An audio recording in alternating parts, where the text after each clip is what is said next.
Along Nova Scotia's South Shore today, the wind is still whipping up the ocean. Overnight, the waves literally swept in over the beach, throwing rocks all over the road and lifting the road itself. Today, it's in pieces like a jigsaw puzzle. I've seen it bad before, but I don't think ever this bad.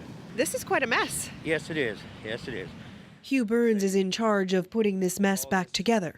This combined water, strength of the water and the wind and the rocks, this whole area flooded. You're not going to fix it today, but how are you going to fix it? We're going to remove the asphalt, the broken asphalt, basically leave it as a gravel road for the rest of the season. The rest of the winter, we'll fix it next summer. People who live nearby had a front row seat to a very powerful storm. No, we could see the debris coming across on the lake. We could feel it, like the house rumbles. But just watching everything blow around, but hoping that our roof was going to stay on. Fortunately, there was no damage to their home.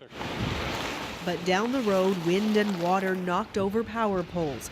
All along the coast, waves washed up over the road, and there was damage in Halifax too. This home lost its roof, sending insulation flying all over the street.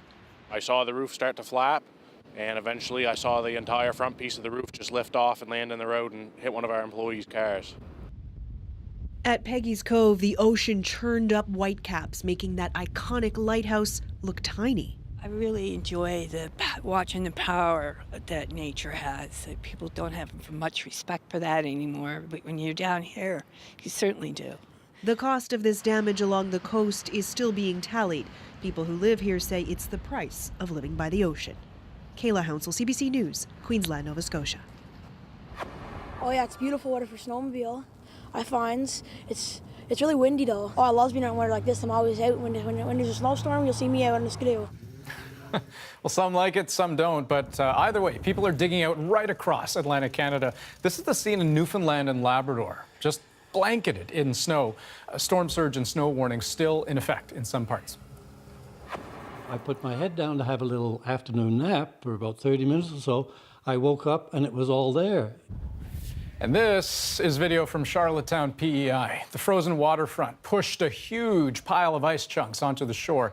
The winds are still quite high across the province, but they've managed to restore power to most people. And it is that rebuilding, trying to get back to normal. That's the big story in the United States right now. The worst of the wild weather is over there, but it's left quite a mess behind.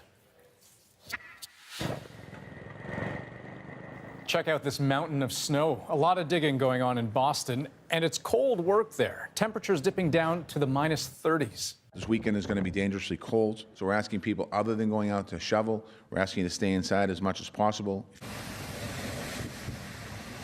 Also, remember yesterday's intense storm surge in Scituate, Massachusetts? Well, here's what's left of the seawall. And some of those flooded Boston streets are now frozen. As for all those canceled and delayed flights, we sat on the tarmac, I think, for something like 4.5 hours. The airlines are trying to catch up today, but it is an uphill battle. Hopefully we can get on a train, but if not, New York's a pretty good place to be stuck in.